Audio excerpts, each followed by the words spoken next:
Hello everyone. In this video we'll take up the monocot leaf. So there are no much differences between the dicot leaf and monocot leaf. So wherever we have to stress a particular difference, only in that part I'll be stressing more. We will again start with the same epidermis region. So here we have a region of epidermis and a couple of cells present here. Okay, these are the cells present. This is the upper epidermis and this is a lower epidermis. Again, lower epidermis also has got a couple of cells. These are the guard cells which I am writing here, and the structure is nothing but the stomata.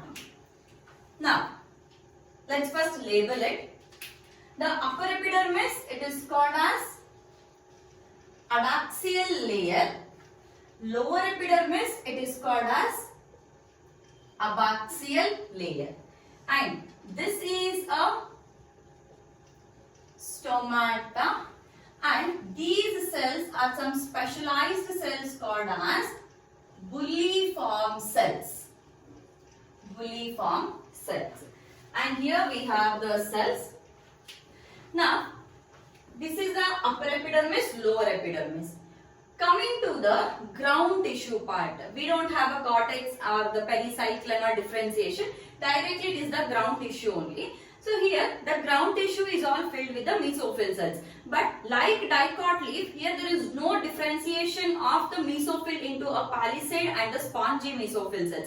Directly it is all the spongy cells only. There are no palisade mesophyll cells. Only there are spongy mesophyll cells with the chloroplast present. So here we have all the cells here, and here we have a few smaller cells.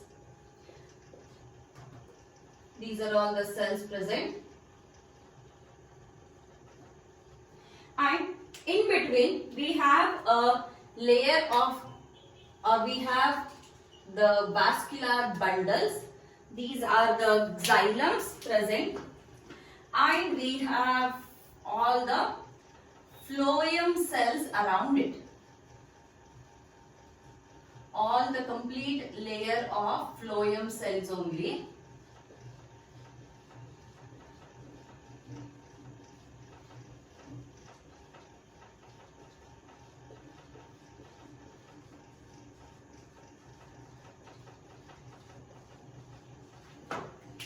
Then these are all the spongy cells present. Spongy mesophyll parenchyma cells. Spongy mesophyll parenchyma cells are present, and all these parenchyma cells, they have got the chloroplast present in them.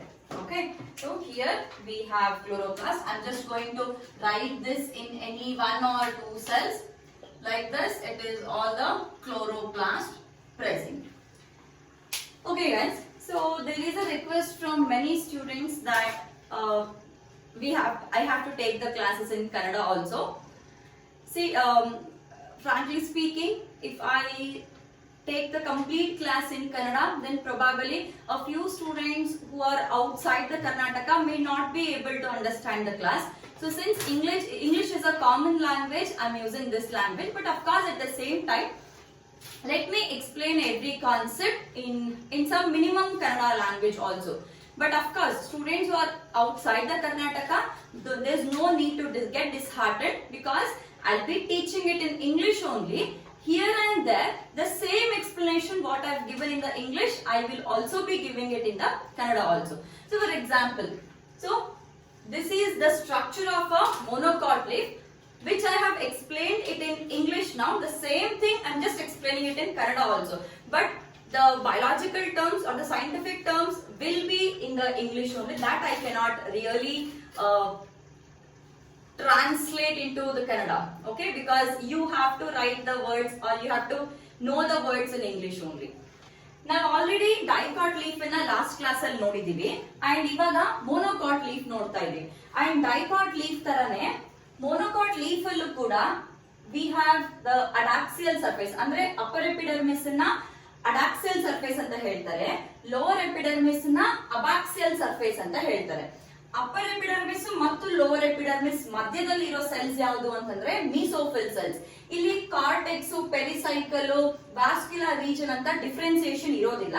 So directly ಇದನ್ನೆಲ್ಲ ನಾವು ground tissue ಅಂತಾನೆ ಕರಿತೀವಿ. And ಈ ground tissue ಯಾವ್ದ್ರಿಂದ ಕೂಡಿರುತ್ತೆ ಅಂತಂದ್ರೆ ground tissue ಇದು usually it will be having the mesophyll cells. Ground tissue ಅಲ್ಲಿ ಬರೀ ಮೀಸೋಫಿಲ್ ಸೆಲ್ಸ್ ಇರುತ್ತೆ.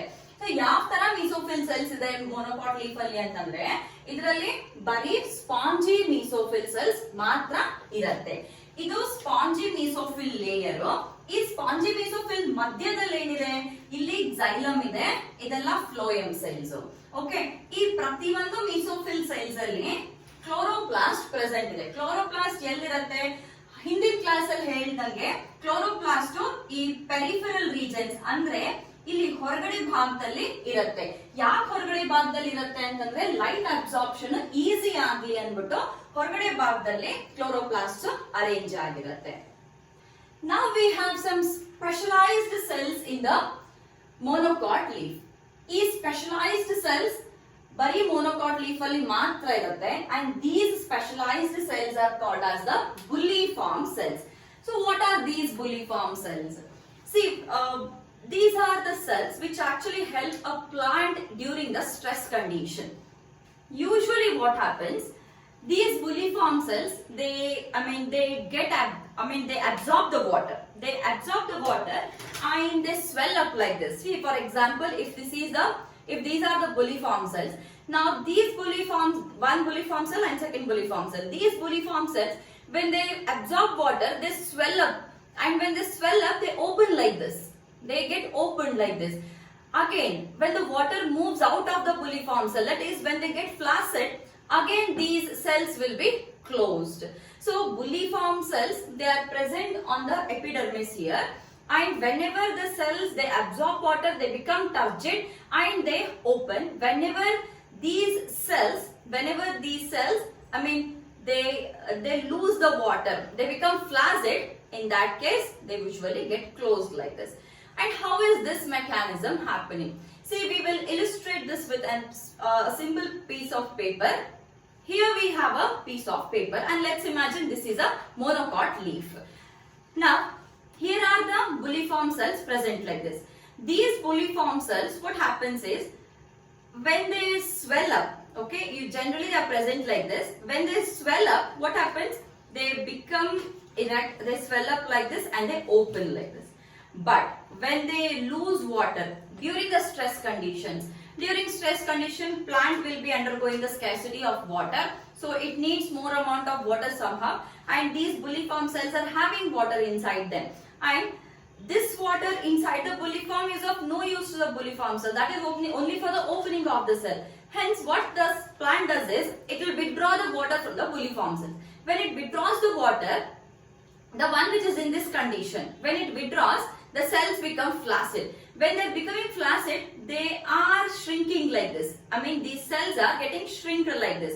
But these cells are attached to the to the leaf, isn't it? So when they are shrinking, along with getting shrinked, they are also taking the leaf like this. They are just curling the leaf like this. When the leaf curls, okay, when the leaf curls like this, now what happens? Here on the surface of the leaf we have stomata present, isn't it? There are stomata present. Now when the leaf curls like this, all the stomata which are present inside, they will also go inside the curl, so that they are not exposed to the atmosphere or to the sunlight. And if the stomata are not exposed, then definitely there is the water loss has been prevented, transpiration is reduced and water loss is being prevented, isn't it? So bulliform cells, they help plant during the water stress condition. This is about the bundle sheath cells. So structure of monocot leaf: upper epidermis, lower epidermis, adaxial layer, abaxial layer, and then we have the ground tissue, which is all composed of the spongy mesophyll parenchyma cells, and then we have a vascular region wherein we have xylem and the phloem. Coming to the size of the vascular bundle, as I have explained it in the previous class also. So vascular bundle's size, it mainly depends on the size of the veins and the veinlets which are present on the leaf. So this is in the case of a dicot leaf. We had seen there is a midrib, a main vein, and then we have the veins and then the veinlets. This is in case of a dicot. Whereas in case of a monocot, the leaf is something like this. So we have only one single midrib and then the parallel veins are present. So there is no much differentiation. Usually the vascular bundles are present on the veins or on the midrib. So the one which are present on the midrib, they will be slightly bigger like this, because the width or the size of the midrib will be bigger, hence the vascular bundles are also bigger. And coming to the veins, they will be quite medium like this, and the one which are on the veinlets, these are much more smaller like this. Whereas in case of the monocots, so this is a monocot leaf. Here the one which are present on the midrib are almost same to the size of the one which are present on the parallel veins, because there is no much size differentiation of the midrib as well as of the parallel veins. Maybe slightly the one which are present on the midrib will be slightly bigger, and one which are there on the veinlets will be slightly small. Veins will be slightly smaller. There are no veinlets here. Okay. So this is about the monocot leaf. Now we'll write the difference between the dicot and the monocot leaf. Guys, very very important. Many a times this question is being asked in your board examination also, and it is very important to know the difference between the dicot leaf and the monocot leaf. So for the NEET as well as for the board examination, hence we'll just write the differences between the dicot leaf and the monocot leaf. All the differences we have already seen it in the form of the diagram, but we'll just write it now. So on one side we will have the dicot, this is the dicot, and on this side we will have the monocot. Now the first difference between the dicot leaf and the monocot leaf. The first difference is, this is called as, or this is a dorsiventral leaf. Dicot is a dorsiventral leaf and monocot is a isobilateral leaf. We have already seen what is isobilateral in the previous video only, isn't it? Isobilateral means here there is no much differentiation between the upper layer and the lower layer. That is, there is no differentiation of the ground tissue. Hence it is called as a isobilateral leaf, and this is a dorsiventral leaf. This is the first difference. And the second difference is, here number of stomata, that is on the upper surface the stomata are less, on the lower surface stomata are more. So less stomata on upper surface, less stomata on upper surface, and more stomata on lower surface. Whereas in case of a monocot leaf, the number of stomata on the upper surface and the lower surface are almost equal only. So equal number of stomata. Equal number of stomata on both sides. This is a second difference.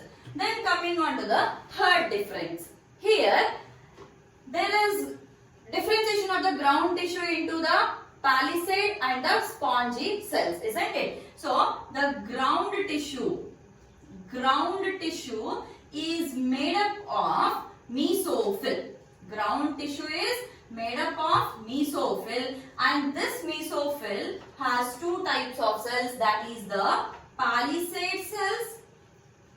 palisade cells and the spongy cells. Whereas here, there is no differentiation of the ground tissue. No differentiation. No differentiation of ground tissue. There is no palisade and spongy mesophyll cells. So this is one third difference. The fourth difference is bulliform cells. Bulliform cells are absent. Bulliform cells are absent, whereas here bulliform cells are present. This is the fourth difference. Fifth difference. Fifth difference is dicot leaves, they have reticulate venation. They have reticulate venation, and monocot leaves, they have the parallel venation. They have parallel venation. So reticulate and parallel. This also we have seen. Reticulate, what does that mean? So there is a midrib, veins and the veinlets. So this network is called as a reticulate venation. Parallel venation, we don't have such network here. It is one single midrib and then the parallel veins. This is called as a parallel venation. So these are few important differences between the dicot and the monocot leaf. So we have almost completed the chapter, guys. So what is remaining here is we are just remaining with the questions now. So as I had promised that I'll be coming with the questions, I'm trying to have some live classes. I'm making the arrangements for the live classes. So if possible, we'll solve the questions on live classes only, so that we can have a discussion properly and we can solve it together. I'll try my best to have live classes. So that is the reason why I have not uploaded any questions till now. I'll try my best and I'll try to make it soon as possible. But if it is not possible, then definitely I'll at least upload the video of the questions. Okay. So this is about the chapter anatomy of the flowering plants. We have completed the chapter. So in the next video, I'll come up with the new chapters. For the first year, I'm starting with the cell, the unit of life, that is third unit, which has been demanded by many students. And for the second year, I'll be starting with the molecular basis of inheritance. Thank you, guys.